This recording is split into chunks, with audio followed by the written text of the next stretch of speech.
Allez, on reparle du marché pétrolier. Le Brent qui est repassé, là, rapide, il y a quelques jours, quelques heures, sous les $60. Bonjour Philippe. Bonjour. Philippe Béchade, rédacteur en chef de la Bourse au quotidien. Alors c'est vrai qu'on a eu cette flambée des cours qui a suivi, on avait commenté ensemble cette attaque. On avait commenté le lendemain. C'était tombé un week-end, je me rappelle, et dès le lundi, on en parlait ici. Donc ces attaques contre les infrastructures saoudiennes pétrolières. Et là, pour le coup, en quelques semaines, 3 semaines après, même pas, hop, ça y est, c'est effacé. On a effacé cette 20% de hausse le jour même. Voilà, on est de nouveau revenu quasiment juste en dessous.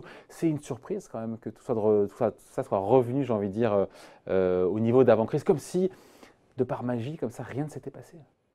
Oui, on peut dire que c'est quand même une surprise.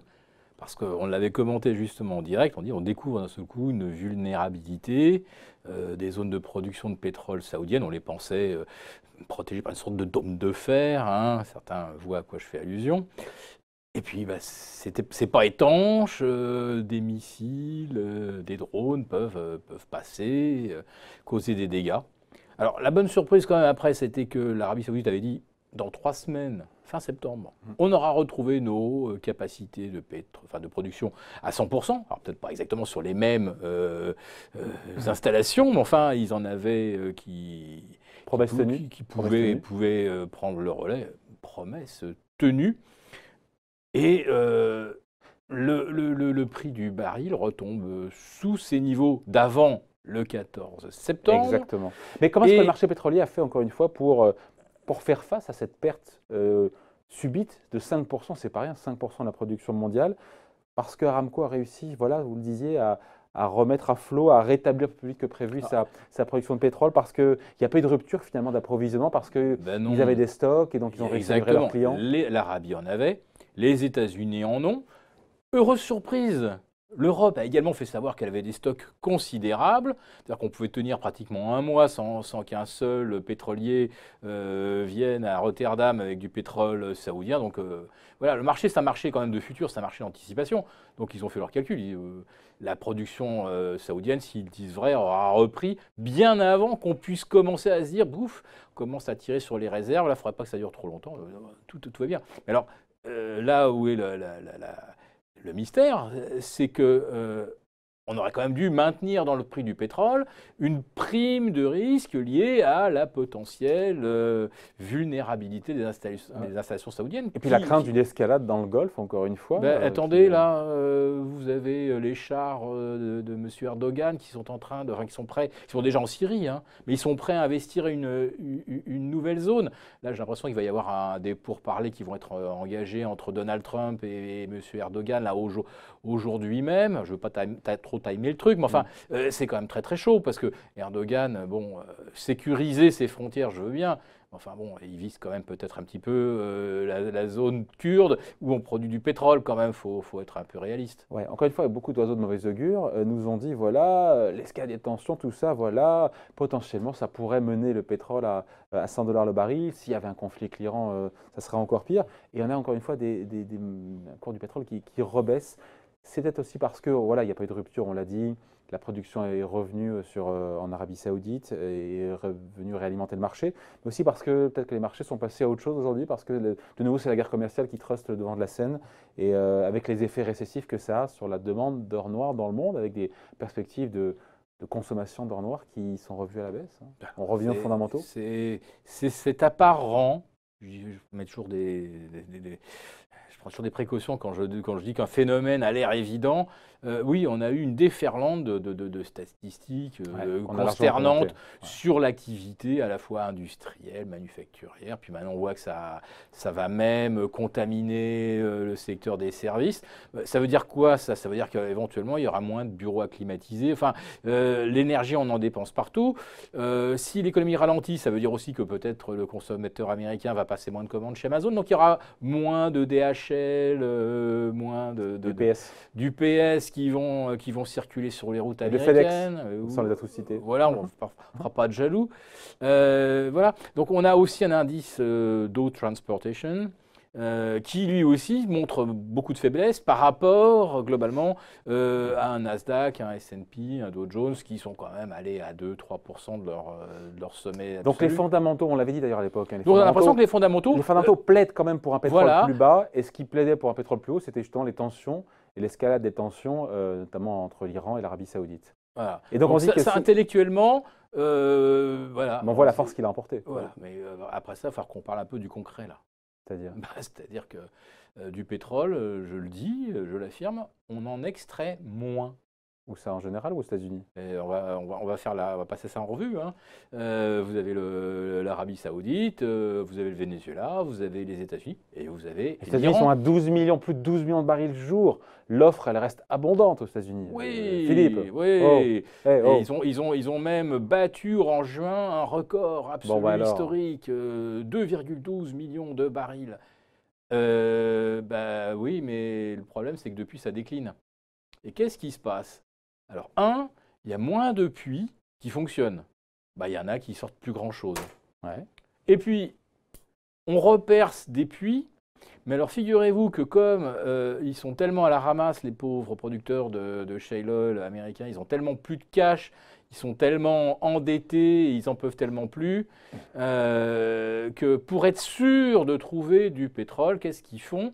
Ils vont aller percer un trou non pas à 10 km du puits précédent, mais beaucoup plus près, où ils sont à peu près sûrs de trouver du pétrole. Ouais, sauf qu'ils vont taper dans le, Mais ils vont taper dans le premier ils puits. vont taper chez le voisin. Ouais. Ou si le voisin, c'est eux-mêmes, ils vont réduire le rendement de leur puits A avec leur puits B, C et jusqu'à Z. Et on s'aperçoit que de proche en proche, la production, elle se phagocyte. Mais il y a plus inquiétant, c'est que le pétrole qu'on sort là des champs permiens, là, Texas, etc. Au départ, on sortait du pétrole relativement visqueux, mais qui va très très bien pour la nature. Enfin, les capacités de raffinage américaines sont destinées à un pétrole lourd, et notamment le pétrole vénézuélien. Parce qu'il y a cet échange permanent, le pétrole vénézuélien est raffiné aux États-Unis, repart sous sa forme plus légère ou de carburant vers le Venezuela. C'est un échange.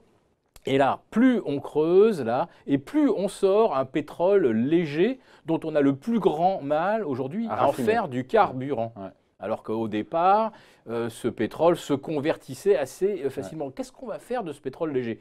Il va falloir, probablement, je parle d'une solution qui a déjà été expérimentée, il faut le mélanger à un pétrole plus lourd. Donc il va falloir le déplacer, aller le mélanger, c'est des frais. Ça augmente les coûts. Voilà. Donc des puits moins rentables, du pétrole léger, de plus en plus coûteux. Pourquoi le marché ne fait pas cette analyse-là?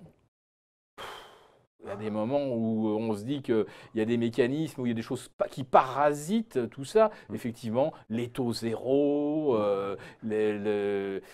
la générosité des banques centrales. On se dit, il y a mieux à faire que du pétrole. Tiens, là, ils nous annoncent un truc sur les taux.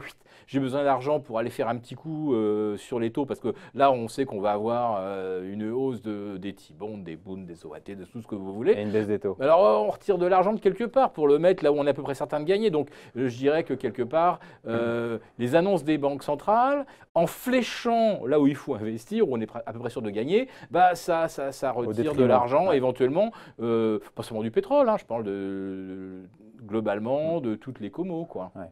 Donc en tout cas, contrairement à ce qu'on avait dit, en tout cas, avec cette crainte d'avoir un pétrole qui flambe durablement, on voit bien que si à supposer que les tensions dans le Golfe se calment un petit peu, un retour sur 50 $, au vu de ce qu'on voit aujourd'hui, n'est pas exclu en fin là-dessus. Hein. Sur le WTI, on est déjà pas loin. Je pense pas le Brent. Là. Alors le Brent, c'est 58. Ouais. D'accord, bon, grosso modo. Moi, je suis surtout beaucoup le WTI parce que c'est quand même avec lui qu'on mesure le mieux ce qui se passe aux États-Unis, qui est quand même pas, c'est pas neutre. Hein, c'est le premier producteur du monde, donc on a quand même envie de savoir comment le marché réagit par rapport à ça. Donc là, c'est le problème américain. Et puis vous allez voir qu'on va se poser aussi la question de savoir qu'est-ce que l'Arabie Saoudite peut extraire, pas cette année ou l'année prochaine, mais d'ici 2030. Et c'est l'Arabie elle-même qui a sorti un rapport qui s'appelle, je crois, CAP 2030, où ils expliquent que leur production, là, dans les 10 ans qui viennent, pourra avoir baissé de 30 ou 40%. Voilà. Alors ça paraît spectaculaire, ça change l'équation, non? Ça change l'équation. Alors il y a deux choses, soit c'est vrai, et on sait déjà que certaines poches sont épuisées et qu'il faut commencer à aller chercher le pétrole un petit peu plus loin. Et les réserves globales, elles ont certainement été surestimées pour des raisons politiques au moment où Riyad voulait privatiser Saudi Aramco. Alors donc on a annoncé qu'on avait des réserves énormes, et puis maintenant on commence à revenir en Donc disant... tout ça est un frein à la baisse, à vous écouter. Ouais, mais vous allez voir. Alors l'autre raison pourrait être aussi d'ordre politique, c'est de convaincre les Saoudiens qu'il faut peut-être quand même penser à faire une transition, comme l'ont fait les Émirats Arabes Unis il y a déjà 30 ans. Il y a un grand plan stratégique. On ne peut plus tirer 100% des recettes du pays d'un pétrole qui va se faire plus rare. Il y a un plan qui a été lancé par MBS, Mohammed Ben Salman, sur justement la transition, l'après-pétrole en Arabie Saoudite. Oui, qui est presque une décalcomanie du modèle des Émirats. Alors Dubaï, voilà, vous savez ce que c'est. Dubaï est devenu une espèce de hub de loisirs au Proche-Orient. Mohammed bin Salman a créé une zone, d'ailleurs pratiquement frontalière avec l'Israël, où on pourra se déplacer sans visa touristique, on pourra réserver une chambre d'hôtel sans être marié, les femmes pourront se promener sans foulard sur la tête. Enfin, vous voyez, il veut essayer de créer une zone où on va créer de l'attraction touristique.